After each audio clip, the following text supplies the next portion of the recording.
Bonjour à tous et bienvenue dans ce magazine d'information d'IGFM. Au menu, cette controverse autour de la CREI, 33 ans après sa création sous l'ex-président Diouf. Un nouvel élan judiciaire établi par Macky Sall semble déranger l'opposition. À suivre, quelques réactions de députés à l'Assemblée nationale suite au vote de la loi modifiant le code électoral à 3 mois des locales. Un parfum de forclusion est dans l'air d'avant promulgation. Nous recevrons enfin le ministre Serigne Mbacké Ndiaye, l'ex-porte-parole du président Wade, reviendra sur diverses questions relatives à l'actualité. Bienvenue. Tout d'abord, retenez 25 ans après le conflit sénégalo-mauritanien. C'était le 7 avril 1989, le jour de la commémoration de l'événement par des réfugiés noirs mauritaniens au Sénégal. Ces derniers ont été interdits de sitting mercredi par le préfet de Dakar.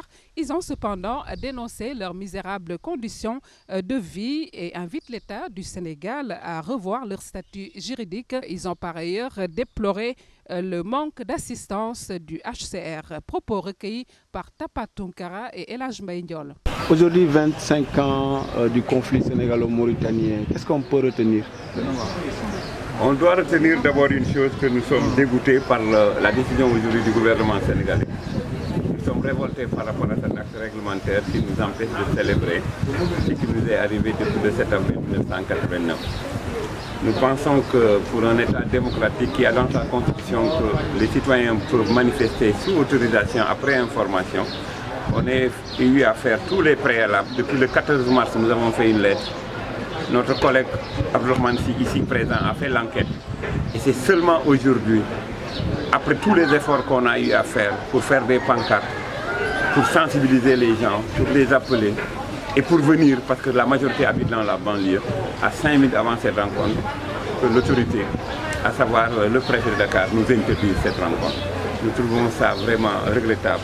Et pour nous, vraiment, le Sénégal met un carton rouge par rapport à cet acte qui est indigne d'un pays démocratique et d'un pays qui favorise l'intégration des pays africains et qui donne de la sécurité aux personnes vulnérables, comme les réfugiés. Et quel est le motif de cette interdiction? C'est ce qu'on appelle le blabla. Ils nous ont dit que c'est pour tout l'ordre. Alors, qu'est-ce qu'on peut trouver? Des gens qui ont tout perdu, qui n'ont même plus de souffle pour marcher. D'autre part, ils nous disent par manque de force de l'ordre. Et alors qu'ils ont des forces de l'ordre pour nous empêcher de faire cette rencontre. Ça, c'est des manières, en fait, de tous les gouvernements qu'on a appelé le cartel des gouvernements, qui sont là pour servir entre eux, laisser les populations et les peuples souffrir et mourir dans leur misère. Nous pensons que ce n'est pas normal. Si le gouvernement sénégalais veut avoir des relations favorables avec la Mauritanie, c'est son droit. Mais il ne doit pas nous prendre en otage. Il ne doit pas se servir de nous pour faire une monnaie d'échange. Nous ne sommes pas des cobayes. Nous avons le sang comme toutes les autres personnes. Et ce qu'on nous a fait est tellement indigne. Il est anormal qu'on accepte à d'autres nationalités, les Rwandais avec le génocide, les populations sénégalaises avec tous les problèmes qu'ils manifestent, dans la réglementation, qu'on ne nous donne pas le droit de prier pour nos morts et de rappeler à tout le monde que la Mauritanie qui est là, c'est une bombe par rapport à la situation qui se pose. Et nous, réfugiés, nous pensons que les gens n'ont rien compris par rapport à notre situation. Et la preuve est voilà aujourd'hui. Pour juste manifester, on nous l'interdit. Et aujourd'hui, quels sont vos rapports avec le HCR? Vous savez, le HCR a toujours été une grosse boîte noire pour nous. C'est-à-dire je veux dire par là que tous les sales boulots, le HCR l'a fait pour diminuer, pour effacer les réfugiés mauritaniens. Ils ont fait la politique de la faim en 1994 en coupant unilatéralement les vivres aux réfugiés mauritaniens. Ils ont tout fait, toute une forme de propagande pour demander aux gens de retourner, pour dire que le retour est la meilleure solution pour régler ce problème. La situation actuelle de nos parents rapatriés est déplorable. Ils sont devenus des réfugiés dans leur propre pays. Donc nous, le HCR, vraiment, dans la situation actuelle, nous n'y croyons plus. Parce que tout ce que nous demandons, ils pensent que ce n'est pas bon. Et notre dernier vœu, nous le disons et nous le répétons, c'est la réinstallation. Si vraiment nous sommes problème pour le Sénégal par rapport à la Mauritanie, mais qu'ils n'ont qu'à nous envoyer dans d'autres pays, comme ça en ce moment, on ne sera pas là et ils ne prendront plus pour prétexte de dire que c'est les Mauritaniens, les réfugiés mauritaniens qui les empêchent d'avoir des relations. Et là, vous avez quelle nationalité? Nous sommes des apatrides. Parce que même le gouvernement sénégalais, ça fait 25 ans que nous sommes là, ils ne sont même pas capables de donner des pièces d'identité à tous les réfugiés. 25 ans.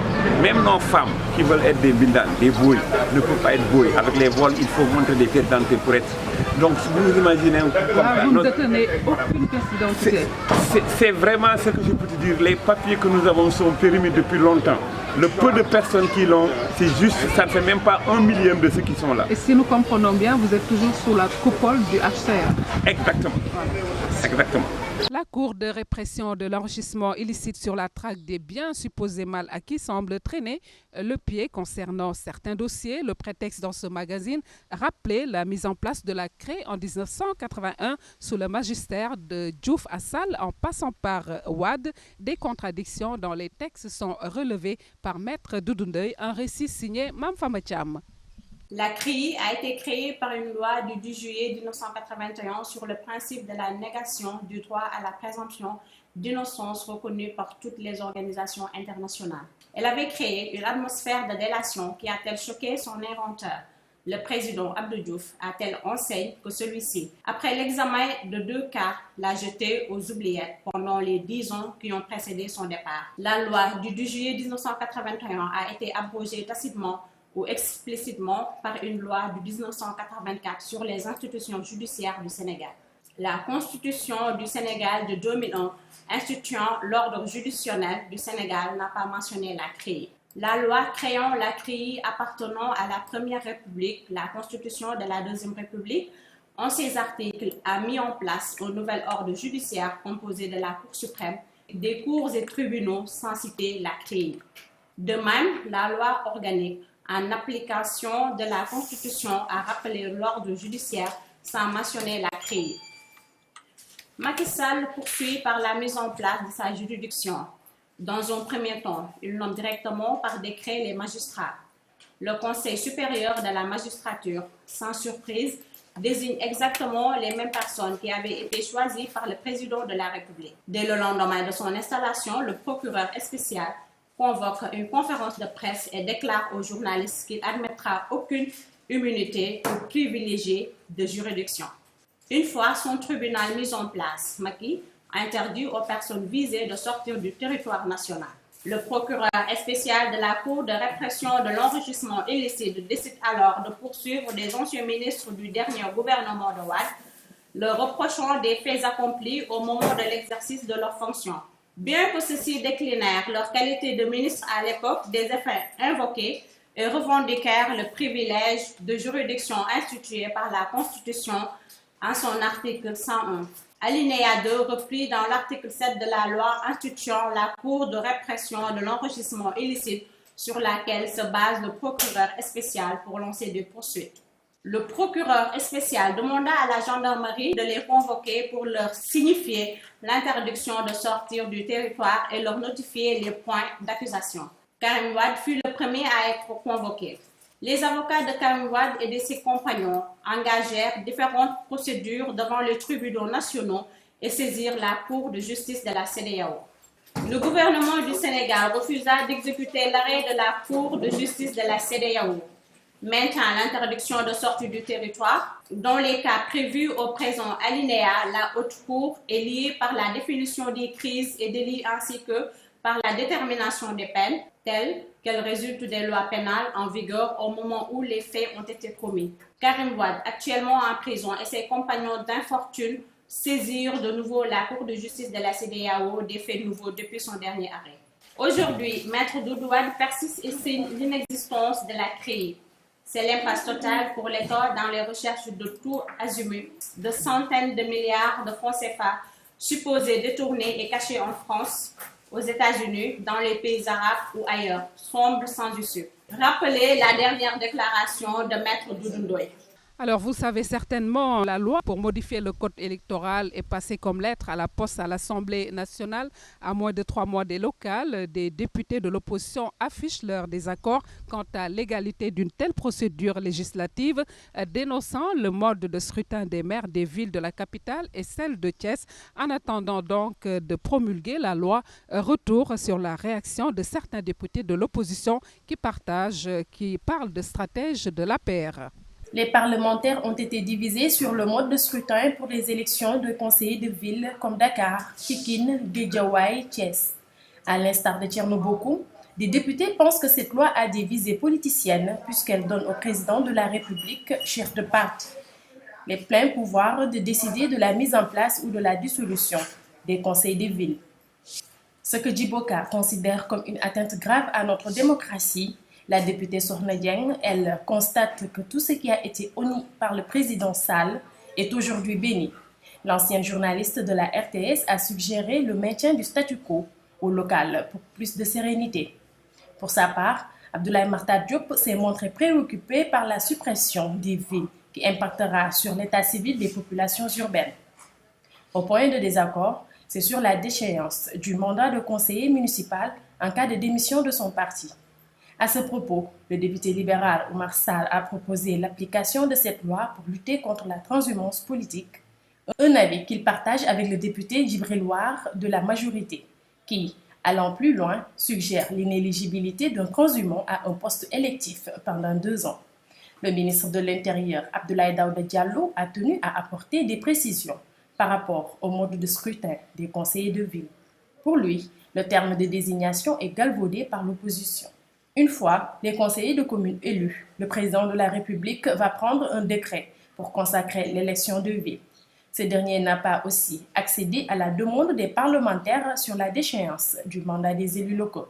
Un refus, selon plusieurs députés, ouvre la porte de l'achat de conscience pour remporter les locales. Nous en venons à présent à notre invité. Il s'agit de M. Serigne Mbacké Ndiaye. Monsieur le ministre, bonjour. Bonjour. Alors, merci de surfer d'abord. Nous vous remercions de surfer sur IGFM. Tout à fait normal. C'est tout à fait normal. C'est la bonne information, donc il faut surfer. Merci. Alors, Monsieur le ministre, l'actualité nationale au plan juridique, c'est surtout le dossier Karim Wade qui se corse de plus en plus. Surtout qu'il y a quand même des preuves qui sont de plus en plus établies par certains de ses proches, par la CREI. Aujourd'hui, le mis en cause est en train d'adopter ce qu'on peut appeler une stratégie de mutisme. Qu'en est-il exactement? Quelle lecture vous en faites? Oui, contrairement à ce que vous dites, le dossier ne se corse pas, il se dégonfle. C'est comme un château de cartes qui est en train de s'écrouler. Vous vous en souvenez, en portant l'accusation, le procureur spécial Alioune Ndao avait parlé de 700 milliards détenus par notre frère Karim Wade. Et en parlant du patrimoine de Karim Wade, il avait cité Dubai Port World, il avait cité AHS, il avait cité l'aéroport de Malabo, il avait cité, enfin, un patrimoine extrêmement important. L'État du Sénégal avait porté plainte et avait saisi certains pays amis du Sénégal pour leur demander de procéder à des investigations. Les résultats sont parvenus. Et ces résultats ont blanchi effectivement Karim Wade, la France, Luxembourg, Monaco, de partout. Rien n'a été découvert concernant Karim Wade. Ils ont parlé d'un appartement qui lui appartient à Paris. Karim l'avait déjà dit, cet appartement lui appartient effectivement. Ils ont malheureusement, et c'est très regrettable, ça ne cadre pas avec la culture de notre pays, de notre culture. Ils ont parlé de bijoux qui appartenaient à la défunte épouse de Karim Wade, ces bijoux qui appartiennent aujourd'hui à ses enfants. Cela veut dire de cette accusation très grosse, qu'est-ce qui reste aujourd'hui? Des accusations, des témoins qu'on cherche, des témoins qu'on fabrique. Raison pour laquelle, Monsieur le ministre, on peut parler quand même de dossiers qui se corsent. Il y a eu des proches de Karim.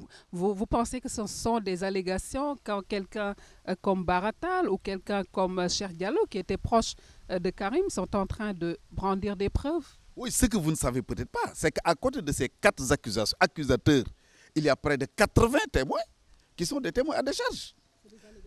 Alors, c'est pour dire qu'on ne peut pas accuser quelqu'un sur des bases très précises en écrivant à des pays amis. Ces pays, après avoir fait les investigations, ont répondu. On ne peut pas comparer ces réponses apportées par ces pays, la France, la Belgique, et ainsi de suite. On ne peut pas les comparer à un monsieur X ou monsieur Y qui se présente un beau matin pour dire « Oui, Karim Wade m'a fait donner ». C'est pour dire que de ces accusations, il ne reste aujourd'hui que des témoignages à charge, 4 ou 5, et plus de 30 témoignages à décharge. Donc, dans cette affaire-là, il n'y a absolument rien, comme nous l'avions dit depuis le début.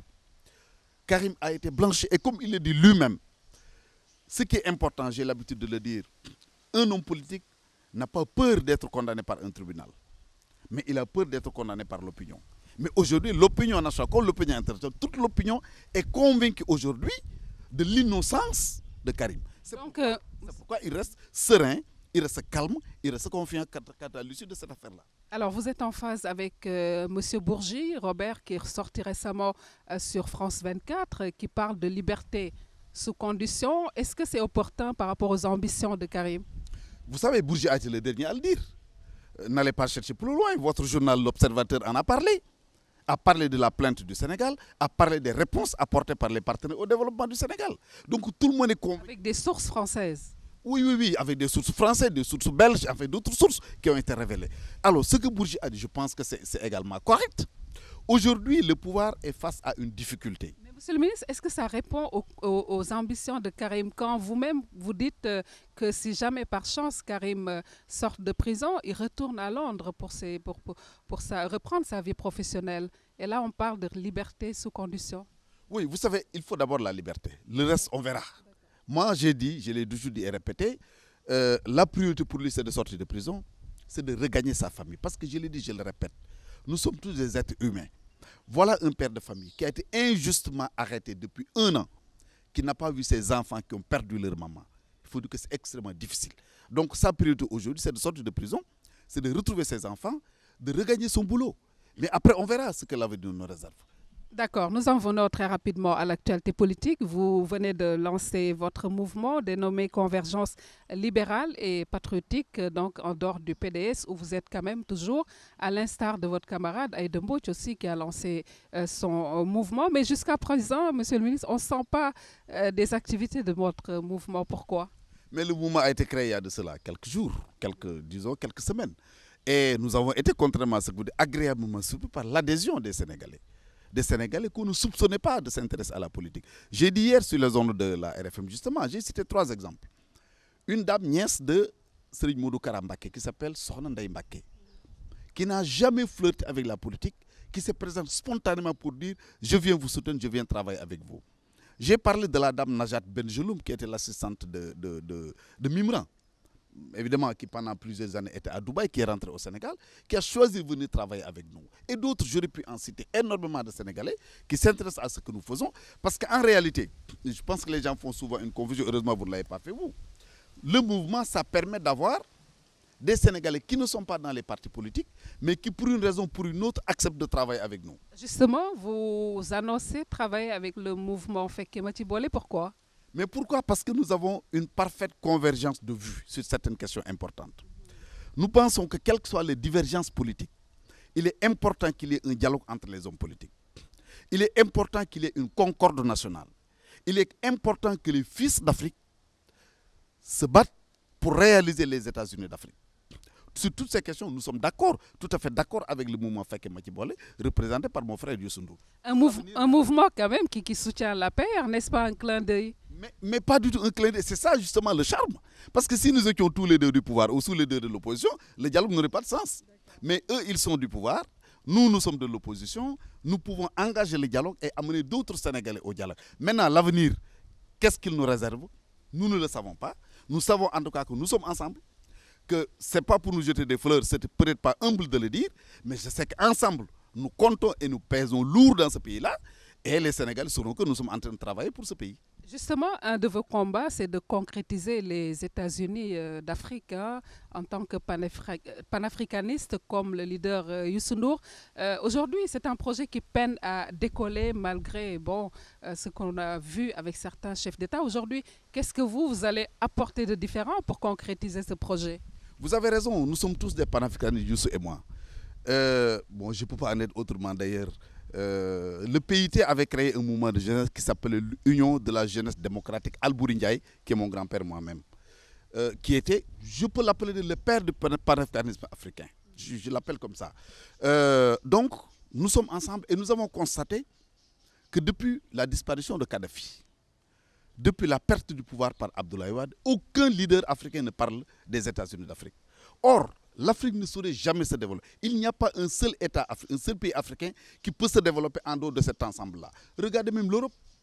L'Europe non seulement s'est organisée, s'est réuni, mais est en train même d'absorber d'autres pays qui n'étaient pas dans leur union. Donc nous devons absolument nous battre pour amener les Africains à réaliser les États-Unis d'Afrique. Monsieur le ministre, je vous rappelle juste, excusez-moi, Feu Idriss Ndélé Moussa, qui était ex-président du PAP, le Parlement panafricain, qui estimait que les États africains, je le cite, devraient se libérer de certaines prérogatives au profit de la création des États-Unis d'Afrique.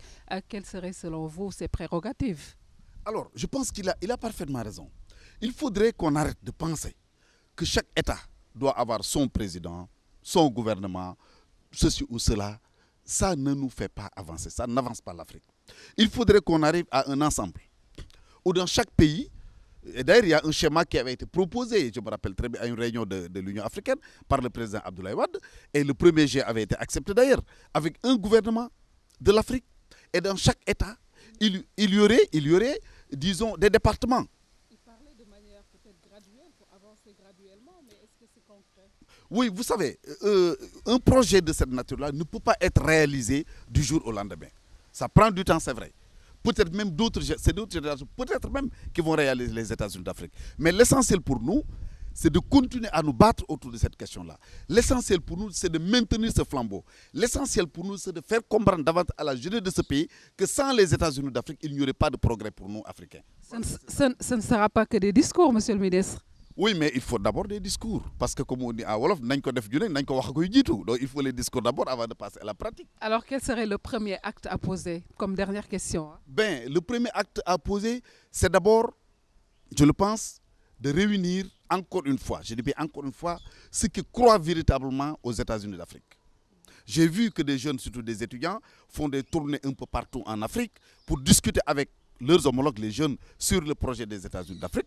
Il faudrait, nous, à un niveau beaucoup plus élevé, que cette question soit posée. Il faudrait qu'on arrive à participer effectivement et régulièrement, ne serait-ce qu'en qualité d'observateur, à toutes les réunions de l'Union africaine, pour continuer à poser ce débat.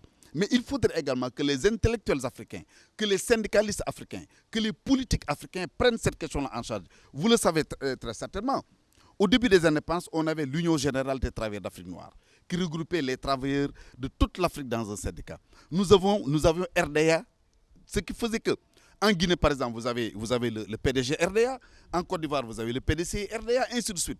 Il faudrait qu'on revienne à ces ensembles-là, et dans chaque pays, cette question serait prise en charge par les politiques, par les intellectuels, par les ouvriers, par les jeunes, par les femmes de ces pays-là, et en définitive, nous parviendrons à réaliser les États-Unis d'Afrique. Voilà, monsieur le ministre, alors bonne chance pour ces États-Unis d'Afrique avec d'autres panafricanistes comme monsieur Youssou N'Dour. Merci en tout cas d'avoir répondu à notre invitation dans ce magazine d'IGFM que nous allons clôturer avec ce beau morceau de Youssou N'Dour justement sur Africa. Merci de nous avoir suivis. Merci à monsieur Charles. Merci à vous. Au revoir.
Africa,